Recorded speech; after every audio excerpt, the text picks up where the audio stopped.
Hey there, thanks for coming to hang out. If you're new to the channel, welcome. I'm Brightenday. My goal is to lighten you up and brighten your day. So please subscribe, like, and share this video. It really helps to grow my channel. Today we're doing a follow-up video from our M2 Mac Air unboxing. We'll be doing real-life performance tests to see which is better, the M1 MacBook Pro or the M2 MacBook Air fully upgraded. I'll be playing Fortnite. You'll hear the sounds from the speakers in each system, as well as see their displays and the differences, because to be honest, I thought the Air was really amazing, and when I opened the Pro, my mind was blown. I didn't think it could get much better, but honestly, spoiler alert, the Pro is awesome. Both have 8-core CPUs. The M2 MacBook Air has a 10-core GPU. The M1 Pro has a 14-core GPU. Both have 512 gigabytes of storage. The M1 has a fan. Fortnite is a really fun, free-to-play game that's available on all devices. Play it on my cell phone, my computers, PlayStation, Nintendo Switch, Xboxes. They all can load Fortnite. To play it on a MacBook, you need a Bluetooth Pro controller. Nintendo Switch, Xbox, and PlayStation Pro controllers all work for this. You can see on the wall behind me, I ordered a lot of different controllers to see which one was cheapest but also worked really good. I'll leave a product link in the description so you can pick up the one that I think is the best. It has 800 mAh as a battery life, which is almost twice as much as the other ones, and it's also a very sturdy plastic, whereas a lot of the other ones were kind of junky, and even some of the buttons didn't even work for those ones. So I tested them all out, and this one is the best and also super cheap. So check it out, guys. Leave your gamer handle in the comments if you'd like so we can play together sometime. Screen mirroring has been incredibly useful on the MacBooks. You can see it's a little glitchy now. It lasts for about like 30 seconds while I'm recording. I'm using the M2 Air right now to do this. The MacBook Air is definitely noticeably lighter, but the M1 Pro is honestly super light in itself, but feels very much like you would think a laptop would feel. It's kind of heavy. Whereas the Air, I know it's not even a full pound lighter, it just feels somehow a lot lighter for some reason. The displays on both of them are pretty incredible. I was pretty impressed by the M2 MacBook Airs, how bright it got outside, but check out the MacBook Pro. It gets crazy even brighter, and it's so much clearer. Both have Touch ID, which is really convenient. We'll start with the M2 MacBook Air speakers. You can see the difference. All the way up. MacBook Air, how cool is this? I don't know, I kind of love this. Hey there, thanks for coming to hang out. If you're new to the channel, welcome. I'm Brightenday, and my goal is to lighten you up and brighten your day. So please subscribe, like, and share this video. It really helps to grow my channel. The pros. Today we're opening the new Starlight M2 MacBook Air with 10-core GPU processor. I am a little bit nervous because I've seen other videos comparing the two online, and the 10-core GPU is heating up a lot faster than the 8-core GPU. So it'll throttle and actually make the system slower instead of going faster like you would think it would. So far, to be honest, the M2 MacBook Air has been incredibly cool. I've noticed zero throttling at all, but that's probably an internal thing, and I'm not noticing it. I anticipate while we're gaming Fortnite today, we're really going to see it slowing down versus the Pro. I'm sure you guys could tell the M2's speakers are really, really good, but the Pro is totally next level. When you hear the difference side by side, it was mind-blowing. I thought the M2 Air speakers were great already, but I really appreciate the Pro much more. The M2 MacBook Air also only has 60 frames a second. The MacBook Pro can do 120 frames a second. You can see visually how much darker the M2 Air is versus the Pro. This screen, it's almost like an OLED like your cell phone. The colors just pop and are super true. This one, I imagine you wouldn't notice it if you didn't see the Pro, but once you have, you can't unnotice it. It's super dark looking, even on its brightest setting, and this is an upgrade for the latest MacBook Airs. So I'm not as impressed with the brightness as I once was before. At the beach, it was kind of hard to still see. I probably won't take the Pro to the beach, honestly, with the fans. I don't want to ruin it, but I'll probably definitely use this outside in the garden with no problems. Even though Apple took out Fortnite from its App Store, you can still access it online. I'll leave a website link in the description so you guys can go to it. It's like a streaming service. It does it over the internet. And all you do is you make a free Xbox account. So you just play through like I'm playing through Xbox.com basically. Fortnite doesn't have multiplayer, so if you're playing with your friends at home, you have to figure out how to play on other devices because you can't all play on the Switch or whatever video game console you have. You have to each play on a different system. I turned the Wi-Fi off on the Mac Pro, so I'm just going to let that chill right now while we play with the Air. I've closed all the apps and everything, so the only thing running is literally Fortnite right now. So welcome guys, welcome to my Fortnite. Does pretty good. You can see some of the glitchiness right there.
Ah.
Oh. So I've been playing for an hour and a half, and you can see like there's a twister going on, like the graphics still look really good. This is gonna be the last round for me on the MacBook Air. Like I wouldn't even call this hot or warm, honestly. I was probably warm just from being in the sun. Like it's as warm as the desk. But I think it thermal throttles to like prevent itself from getting hot. So it's probably just like really efficient.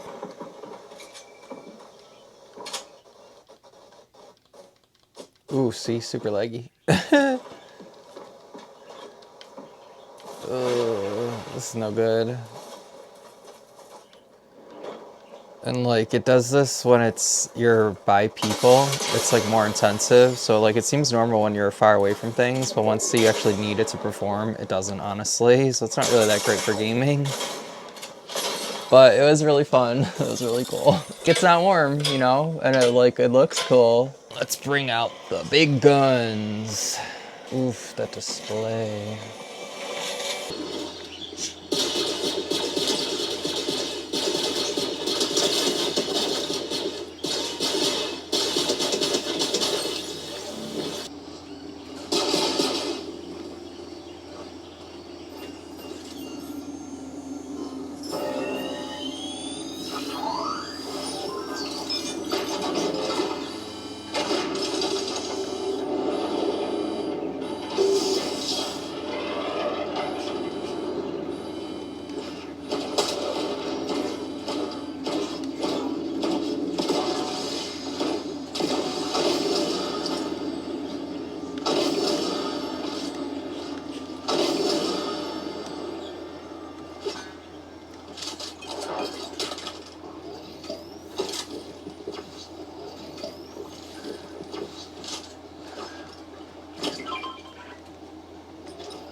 The performance that the M1 Pro gives you is way worth the extra weight. And with MacBook Pros on sale, if you're going to upgrade your Air, you're about paying the same price as the Pro. You really should just get the Pro, honestly. I love the Starlight color, and I really wanted to keep the Air, but there's no denying the screen, the sound, the performance is just so much better on the Pro than the Air. For basic web browsing and simple video editing, this can handle it and it worked well. It was seamless scrubbing through clips and editing them to be smaller, but once I started adding sound and then graphics, it became incredibly obvious that this computer is having a hard time handling it and would perform slow and glitchy. It still worked and still did the job. I made that whole unboxing video strictly with my MacBook Air. However, this video I'm doing entirely on the MacBook Pro, which performed so much better without any lag at all. It has a bit beefier components, but I swear these fans really go a long way with letting the computer consistently perform the same way through your whole experience.